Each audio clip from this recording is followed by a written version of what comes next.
तो श्री सुखदेव जी महाराज ने कहा अपने पिता से, व्यासदेव जी महाराज से, कि ठीक है पिताजी, आपकी आज्ञा है तो मैं जाता हूं।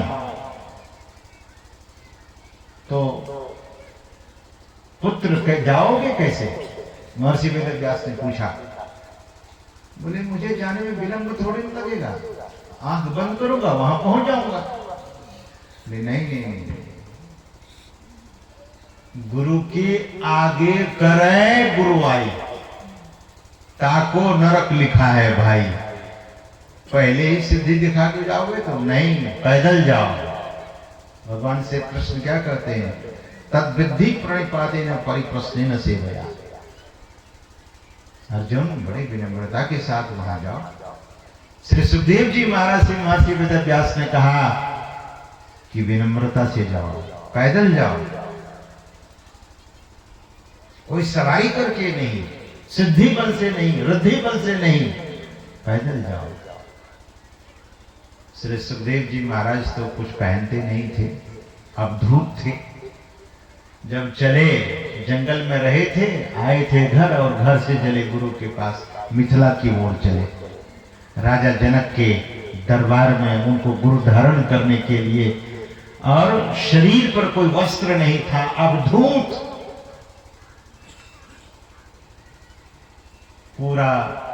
पूरी प्रकृति ही उनका वेश है। तो जब चले गांव होकर ना, तो बच्चे तो पीछे पीछे भागने लगे और बोले नंगा बाबा, नंगा बाबा, नंगा बाबा। कभी तो देखा नहीं था, अब बड़े हर तरह की बात उसे सुनाई दी। सज्जनों, किसी महापुरुष ने कहा कि जंगल में तो सब लोग सिद्ध हो सकते हैं, लेकिन गांव समाज में सिद्ध हो जाए तब बड़ी बात है। जंगल में कौन अपमान करता है, लेकिन गांव समाज में हजारों लोग अपमान करने के लिए खड़े रहते हैं, पता नहीं क्या क्या कह बैठते हैं। हम लोगों को भी सुनना पड़ता है। बोले देखो, वाह बाबा जी को कैसा मौज है, मौज देखो बाबा जी के, बड़ा बढ़िया गाड़ी से जा रहे हैं। तो सुनाने वाले, जिसके मन में ईर्ष्या है, वो तो सुना ही देते हैं। तो श्री सुखदेव जी महाराज जा रहे थे गुरु की शरण में, गुरु के पास गुरु धारण करने के लिए, और जब दरबार में गए तो वहीं सिपाही ने रोक दिया। अरे महाराज कहां जा रहे हैं? श्री सुखदेव जी महाराज का सिर झुक गया सिपाही के, दरबारी के समक्ष हाथ जुड़ गया और बोले मैं गुरु के दरबार में आया हूं। बोले ठहरिए, जब तक वहां से आज्ञा नहीं होगी तब तक आपका प्रवेश वर्जित रहेगा। और सिपाही ने खबर दी मंत्री को, मंत्री ने खबर दी राजा जनक को। राजा जनक अपने मंत्री से कहा कि कहो 3 घंटे तक एक पांव पर खड़े रहेंगे, तब उनको दरबार में प्रवेश मिलेगा। बड़ी कड़ी परीक्षा, एक पैर पर 3 घंटे तक। वैसे तो वहां तो एक मुहूर्त लिखा हुआ है। तो सज्जनों, श्री सुखदेव जी महाराज को थोड़ा अटपटा लग गया कि कैसे गुरु हैं, मैं पैदल चल करके आया हूं, अब तो थक गया हूं, अब तो मुझे बैठने के लिए आज्ञा होती। तो कहते हैं एक पैर पर खड़े होकर प्रतीक्षा करो, इंतजार करना पड़ेगा, प्रतीक्षा करनी पड़ेगी। और श्री सुखदेव जी महाराज अपने पिता के बात को याद कर, पुत्र विनम्रता पूर्वक, गुरु के दरबार में विनम्रता ही काम आती है, बाकी कुछ भी काम नहीं आता। वहां जो विनम्र है, आप देखिए ना, जो विनम्र पुरुष है उसकी तरफ सबकी दया हो जाती है। विनम्रता बहुत बड़ी चीज है। The humbleness is the key of the heaven, ऐसा किसी पाश्चात्य विद्वान ने कहा है। The key of heaven। तो प्रतीक्षा कर रहे थे 3 घंटे जब बीत गया, तब पुकार हुई कि श्री सुखदेव जी महाराज को भेजा जाए। और श्री सुखदेव जी महाराज जब वहां गए, राजा जनक सिंहासन पर बैठे हुए थे और पास में रानी भी बैठी हुई थी। कौन? नाम याद है? नाम उस रानी महारानी का सुनैना। सुनैना बगल में बैठी हुई थी और सुनैना के कंधे पर हाथ देकर राजा जनक बैठे हुए थे। अब जिस दृश्य को जब देखा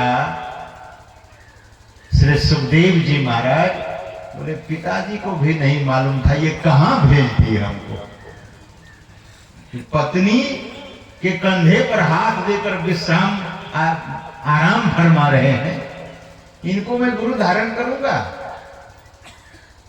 पहले तो ऊपर दृष्टि थी, ऊपर देखे, जब नीचे दृष्टि हुई तो राजा जनक का एक पैर अग्नि में जल रहा था।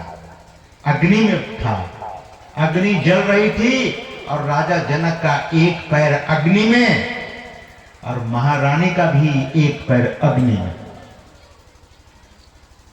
राजा जनक को जब यह राजा जनक की यह दृश्य को जब देखा, श्री सुखदेव जी महाराज बोले कि मुझसे बड़ी भारी भूल हो गई, गुरु में मैंने अवगुण देख लिया।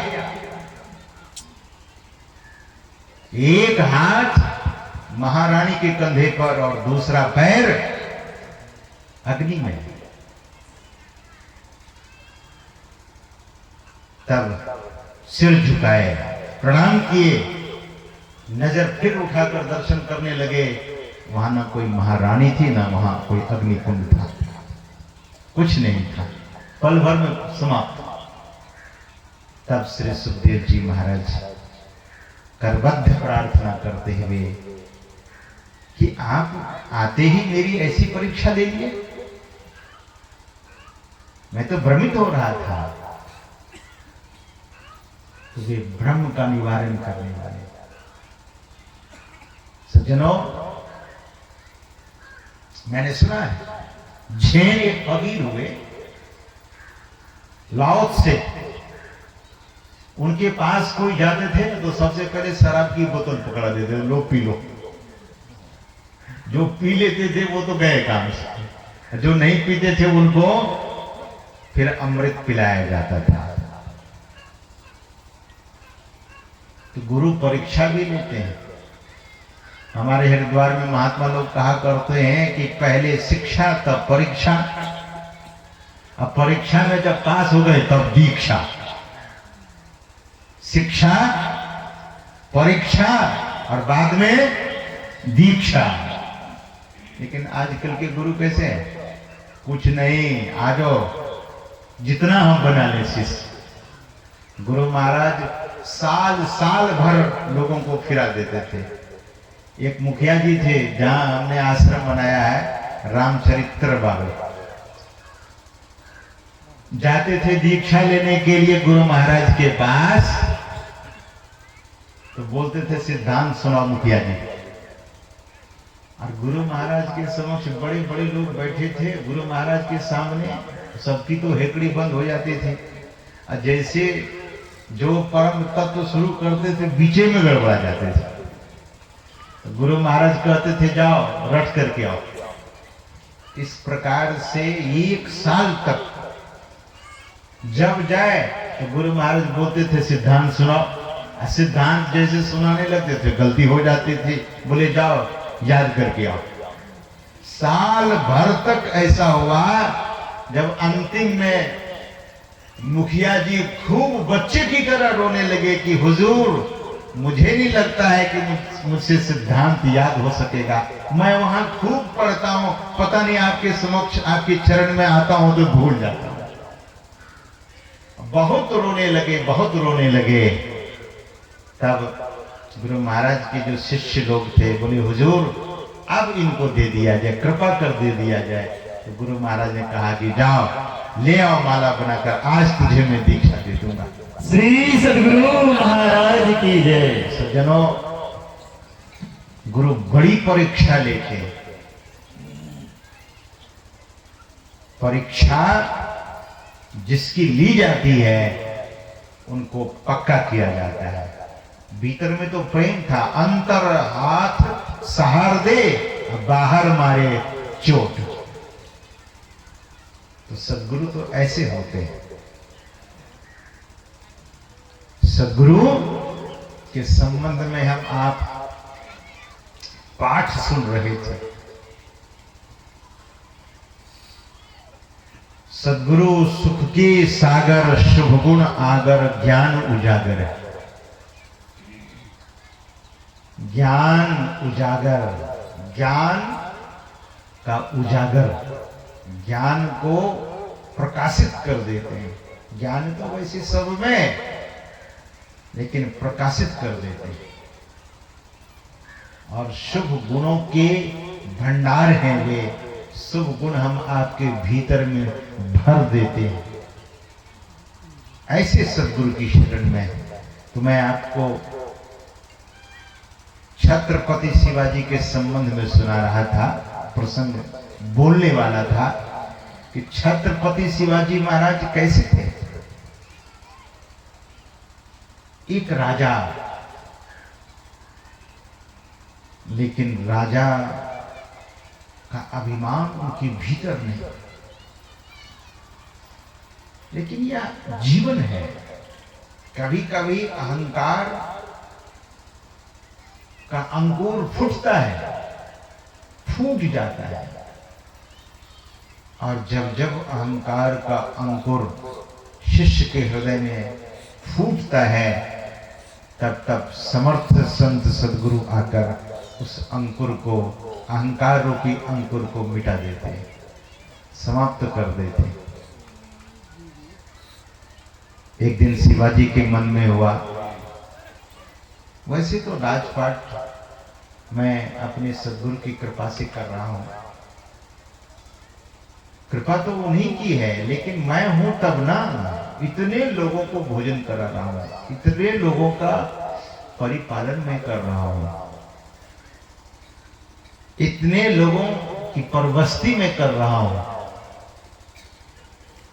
ऐसा मन में भाव आ गया शिवाजी का। राज सिंहासन पर बैठे थे, शाम का समय था, दरबार में बहुत सारे लोग आ जा रहे थे, लोगों को सैलरी दी जा रही थी, वेतन दिया जा रहा था, मजदूरी दिया जा रहा था, और शिवाजी महाराज देख रहे थे कि मुनीम सबको मेहताना बांट रहे हैं। तो शिवाजी के मन में अहंकार अंकुरित हो गया, ये सब मेरे वजह से होता है। थोड़ी देर के लिए गुरु की महिमा को भूल गए, गुरु की कृपा को भूल गए, और बोले ये तो सब मेरी वजह से हो रहा है। शिवाजी इस बात को सोचकर और चले गए संध्या वंदन करने के लिए, ध्यान करने के लिए। ध्यान नहीं बना आज, क्योंकि ये मैं पने का भाव किसी को पसंद नहीं है। भगवान श्री कृष्ण कहते हैं कि अर्जुन, मुझे भले और चीज बर्दाश्त हो जाता है, लेकिन जब भक्तों में अहंकार देखता हूं या किसी का अहंकार देखता हूं, तब मुझे अहंकार बर्दाश्त नहीं होता। शिवाजी के मन में जो अहंकार अंकुरित हो गया, समर्थ रामदास जी महाराज, मन की सब जाने गुरु, कहा छिपावे अंध। मन की हर बात को सद्गुरु जानते हैं। सवेरा होता है और शिवाजी जब अपने दरबार में सिंहासन पर आकर बैठने लगे, तो सामने देखे कि उनके सद्गुरु समर्थ रामदास जी महाराज खड़े। अब सिंहासन पर क्या बैठते, दौड़ पड़े नंगे पांव, और सद्गुरु के चरणों में अपना माथा टेक कर और हाथ जोड़कर बोले कि हुजूर, मेरे सद्गुरु, आज मेरा दिन बड़ा अच्छा है। सुबह में दिन के प्रथम वेले में आपका दर्शन हो गया, चलिए कृपा कर पधारिए। शिवाजी अपने सद्गुरु को लेकर सिंहासन पर विराजित कर देते हैं और हाथ जोड़कर खड़े